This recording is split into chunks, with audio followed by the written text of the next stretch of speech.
అసలు కెరీర్ కౌన్సిలింగ్లో ఏం జరుగుతుంది? Let's understand today. This is Ash Viragoni, internationally certified career counsellor. Career counselling అంటే మీరు ఎంబీబీఎస్ చేయండి, ఎంబీఏ చేయండి, ఇంజనీరింగ్ చేయండి అని చెప్పడం కాదు. ఇది మీ గురించి అర్థం చేసుకోవడంతో స్టార్ట్ అవుతుంది. ఫస్ట్ మీ ఇంట్రెస్ట్, మీ స్కిల్స్, మీ పర్సనాలిటీ ఏంటో తెలుసుకుంటాం. ఇలా తెలుసుకోవడం వల్ల నీకు ఏ కెరీర్ అయితే బెస్ట్గా ఆప్ట్ చేయొచ్చో తెలుసుకోవచ్చు. ఇది మీకు నిజంగా సూట్ అయ్యే కెరీర్ ఏంటో తెలుసుకోవడానికి హెల్ప్ చేస్తుంది.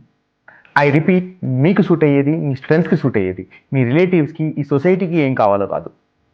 Then we give you clear road map. ఆ క్లియర్ రోడ్ మ్యాప్లో మీరు ఏ కోర్స్ చేస్తే బెటర్గా ఉంటుంది, ఎక్కడికి చేస్తే బెటర్గా ఉంటుంది, అండ్ మీ గోల్కి స్టెప్ బై స్టెప్ ఇన్స్ట్రక్షన్స్ అన్నీ మేము ఇస్తాం. వెయిట్, కెరీర్ కౌన్సిలింగ్ ఇక్కడితో స్టాప్ అవ్వదు. యాక్చువల్గా మీరు చదువులో జాయిన్ అయిన తర్వాత, మీరు చదువు కంప్లీట్ చేసే ముందు మీకు ఏమేమి కోర్సెస్ తీసుకుంటే బాగుంటుంది, కాంపిటేటివ్ ఎగ్జామ్స్కి ఎలా ప్రిపేర్ అవ్వాలి, జాబ్ మార్కెట్కి ఎలా రెడీగా ఉండాలి, ఇవన్నీ కూడా మేము ట్రై చేస్తాం.